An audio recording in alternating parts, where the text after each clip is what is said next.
Welcome back to this week's Parsha. This week's Parsha, as always, is brought to you by the Weiss Entertainment Network, 613 on your dial. As you see on the screen, this week's Parsha is Parshas Vayechi. This week also has a special name. Not only is it Parshas Vayechi, but it's also called Shabbat Chazak. And the reason why it's called Shabbat Chazak is Vayechi is the last Parsha in Sefer Bereshit, and at the end of the Parsha, we will all say in Shul, Chazak, Chazak, V'nit Chazek. So let's get into the parsha and discuss it a little bit. As the parsha opens up, the parsha tells us Yaakov chai b'Mitzrayim sheva esrei shana. Yaakov lived in Mitzrayim for 17 years. At the end of the 17 years, when Yaakov realized that his time was numbered, it says that Yaakov became Yosef yishba shelo yikbor oso b'Mitzrayim. That Yosef made him swear that he won't bury him in Mitzrayim. As we see in the background, Maras Makpela. Yaakov made Yosef swear that he will take him back to Eretz Yisrael and bury him in Maras Makpela and not have him buried in Mitzrayim. Rashi brings three reasons why Yaakov was concerned about being in Mitzrayim. Number one, Rashi says, Sofo Leos Afara Kinim Umerachashin Tagas Gufi. Rashi says that Yaakov saw Baruch HaKodesh that there was going to be Makas Kinam. And during Makas Kinam, the lice was going to not only be on people, but it was going to penetrate the land also. And it was going to take over it was going to penetrate his body as well. He didn't want his body to be affected by Makas Kinam.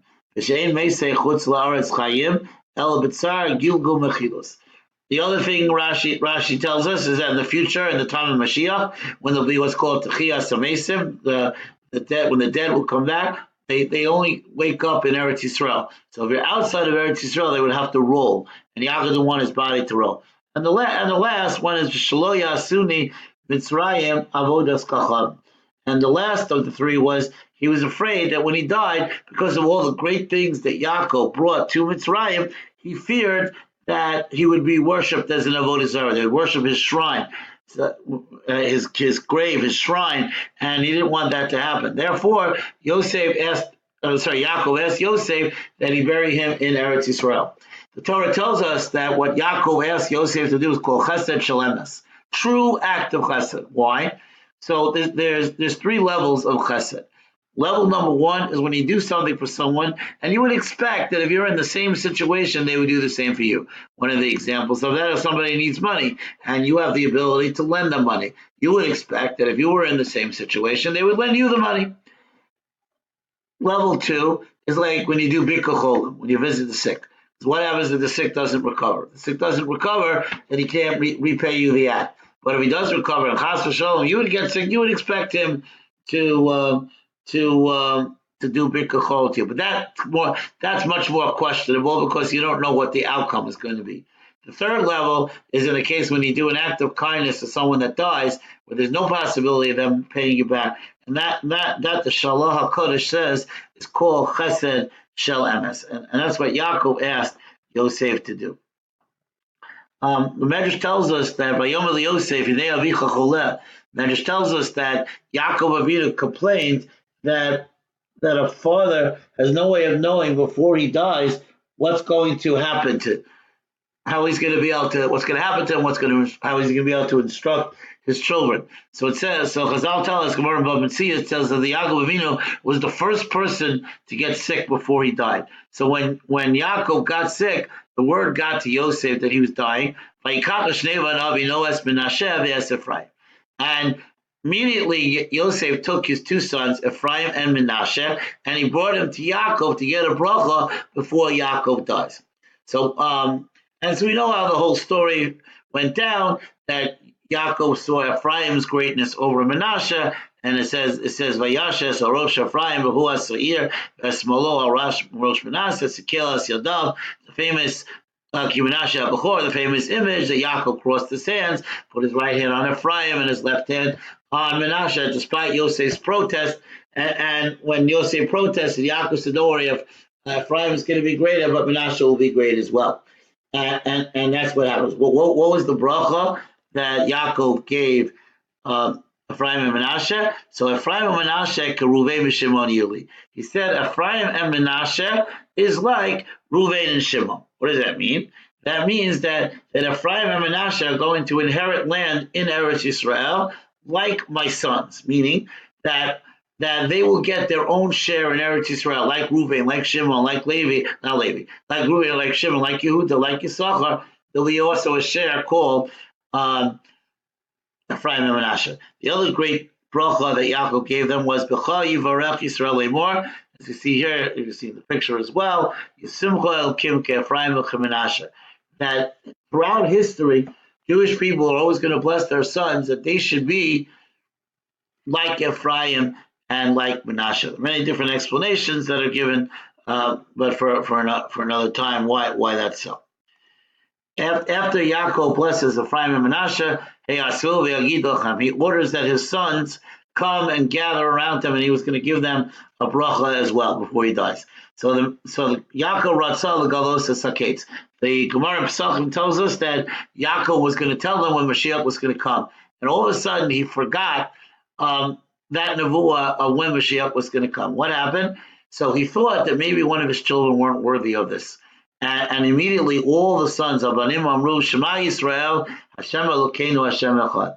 So Yaakov, understanding that the world is just not ready to know when Mashiach was going to come, he answers very quietly, Baruch Shein Kavod, Malchus Olam Va'ed. Blessed is the name of Hashem and his kingdom forever and ever. One of the reasons why we say it quietly is because Yaakov said it quietly. One of the hallmarks of the Perek is that Kol Echad Kibel Bracha Roy Lam. Everyone got a bracha that made sense for their strength. Yaakov built on each person's strength and each person's contribution and gave them the bracha.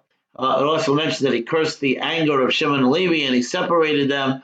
And he also says Hamalchus Yehuda. He gave the kingship to Yehuda. He told Yehuda that his descendants are going to be king. David HaMelech and Shlomo and all those people, of course, were descendants of Yehuda. In the picture here, we have some of the different symbols that Yaakov mentions in the dream. Naphtali is the swift deer, and Zvulun is the boat. The Gemara tells us in Maseches Megillah that his share was along the coast, and his business was that he found the snail that produced the special blue color dye of Tchelis, and that's what he sold. Don is compared to a snake, Yehuda to a lion, and all the different ideas that come out over here.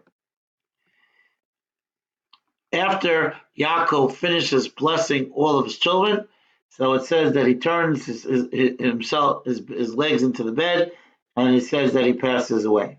The rest of the parsha, for the most part, details at great length the funeral and the procession of Yaakov Avinu. So here in the picture, Yaakov's burial spot at Maras HaMachpelah.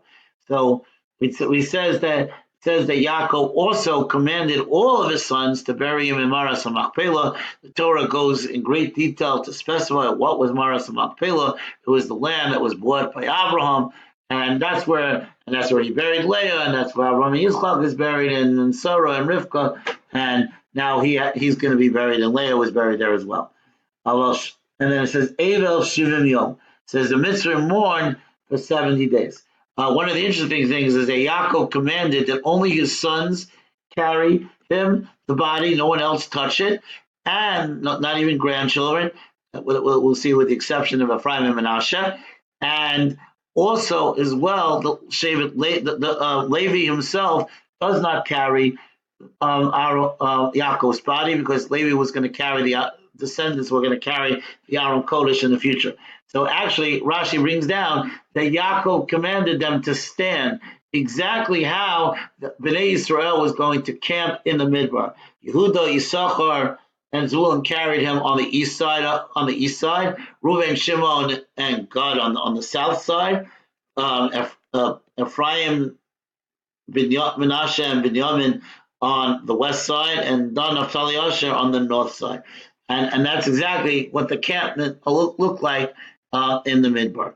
And of course, they buried him in Maras HaMachpelah. Everyone knows the famous Medrash. Asa tried to protest, and Asa's head was buried in Maras HaMachpelah simply because he had great respect for his father, and he showed Kibud Ava Em. The parsha ends, just a note on the parsha ends with a description of the growth of Bnei Yisrael, and the parsha also ends with Yosef giving them the signal, the key word, the code word, that the person who's going to take them out of Mitzrayim is going to tell them. He tells them, Pakod Yifkod, Pakod Yifkod, which means Hashem remembers his promise with Abraham, Yitzchak, and Yaakov. And he told them that when the person, the Redeemer, which we know, of course, to be Moshe, will come to take the Jews out of Mitzrayim. That's the word that he's going to use, Pakod Yifkod. And when they'll hear those words, they'll know the time has come for Bnei Yisrael to leave Mitzrayim. Yosef also asked the brothers to swear to him that when they leave Mitzrayim, they will take his remains with him. The Sefer and the Parsha ends with Yosef dying at 110 years old, and that he was put in an aron in Mitzrayim. Before we say Chazak Chazak V'nis Chazek, it is certainly worthwhile to review some of the basic concepts of Sefer Bereshis. So number one, Sefer Bereshis began with Brias Olam, with creation, and then it went to the 10 generations between Adam and Noah, followed by the Mabel, followed by the Migdal Bavel when they built Migdal Bavel, and then it went to the 10 generations between Noah and Abraham.